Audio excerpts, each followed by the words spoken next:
Ľudia sú čoraz náročnejší na svoje obydlie a okrem základných funkcií bývania hľadajú aj pocit či zážitok. Estetika, štýl zariadenia a trendy v dekorácii interiérov sú dnes veľmi dôležité. Obrazy sú väčšinou výrazným prvkom interiéru. Sú silné, môžu očistiť a oživiť unavené priestory, zmeniť náladu a povzdvihnúť ducha. V moderných interiéroch sa čoraz častejšie používajú veľkoplošné kusy alebo kompozície viacerých motívov podľa toho, aký má byť výsledný efekt. Ľudia sa už neobmedzujú iba na tradičnú maľbu krajinky či portrétu vo vyrezávanom drevenom ráme. Hrstka šťastlicov si môže dovoliť do interiéru zavesiť aj známe umelecké dielo od uznávaného autora. Správne zvolený obraz dotvorí charakter vášho interiéru.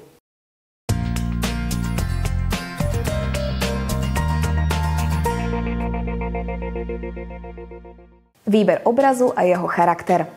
Ako a podľa čoho však vybrať ten správny obraz? Pre výber správneho obrazu platia podobné zásady ako pre výber nábytku či bytových doplnkov. Keď zariaďujete byt, musíte mať aspoň čiastočne jasno, aký výsledok chcete dosiahnuť. Ak má obraz tvoriť dominantu, voľte výraznejší vzor, farbu, rozmer či tvar. Ideálne je v celkovej koncepcii ladiť farby interiéru do pokojnejších a neutrálnych tónov a obraz alebo kompozíciu zvoľte výraznú. Naopak pri výrazných interiéroch voľte jednoduchšiu farebnosť a jemnejší vzor. Pokiaľ sa týchto zásad držíte, zaručene obraz potom pritiahne každý pohľad. Obraz môže pôsobiť dominantne či už svojou veľkosťou, farebnosťou alebo tvarom. Ak však chcete, aby váš nový obraz do interiéru zapadol a prakticky ho doplnil, voľte farebnosť a druh motívu, ktorý sa od okolitého zariadenia príliš neodlišuje a ladí tón v tóne so zvyškom interiéru. Obraz ladiaci so zvyškom interiéru tvorí krásny doplnok a zároveň nepôsobí rušivo. Máme pre vás aj tip. Tmavšie miesta krásne rozžiarite svetlým obrazom a naopak veľmi svetlé miesta doplní obraz s tmavším motívom. Interiér takto bude v harmónii.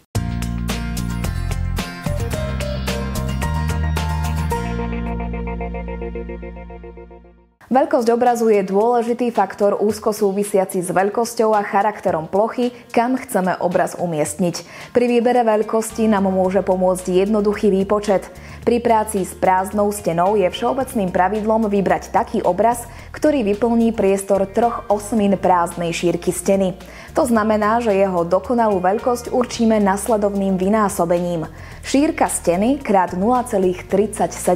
V tomto prípade prázdna stena, ktorá je široká 300 cm, vyžaduje obraz, ktorý má približne 110 cm. Poďme sa spoločne pozrieť na rozdelenie veľkostných kategórií obrazov. Nadrozmerné obrazy. Tieto diela majú dĺžku 1 meter alebo viac a sú ústredným bodom v miestnosti. Vyzerajú ohromujúco, keď sú umiestnené nad rovnako veľkým kusom nábytku, ako je gauč, posteľ alebo jedálenský stôl.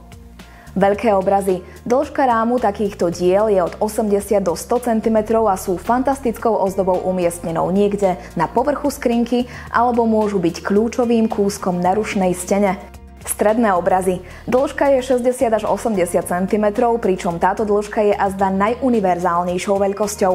Pridajte takéto dva diela na stenu alebo jednoducho nechajte na stene len jeden samostatný kúsok. Malé obrazy.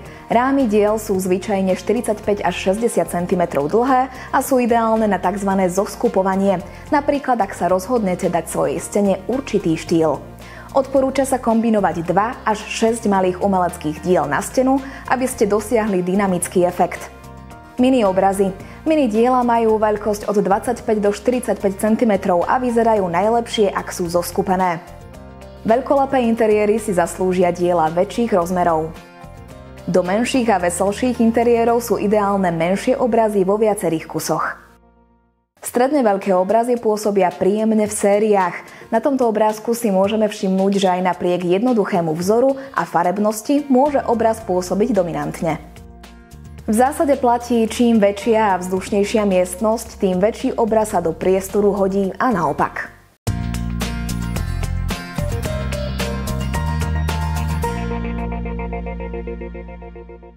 Podstatné je samozrejme aj miesto, kam chcete obraz zavesiť. Z funkčných dôvodov si treba dávať pozor, aby na akýkoľvek obraz nesvietilo priame slnko, pretože UV žiarenie degraduje väčšinu farieb a poškodzuje kresbu.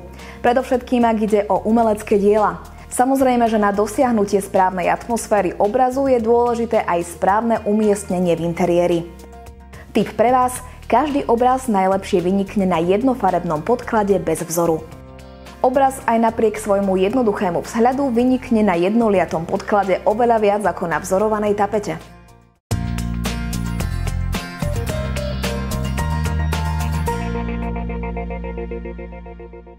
V neposlednom rade je dôležité aj osvetlenie obrazu.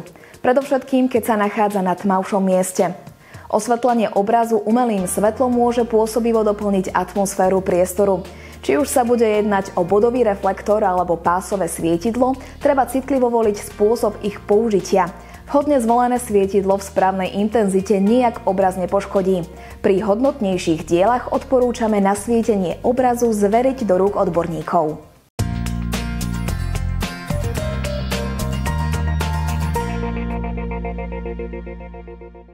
Možno povedať, že vhodné nástenné umenie môže zohrávať veľkú úlohu a priniesť zmenu do vášho domova. Udáva tón vášho priestoru, posilňuje akýkoľvek pocit, ktorý chcete vyvolať a komunikuje váš štýl.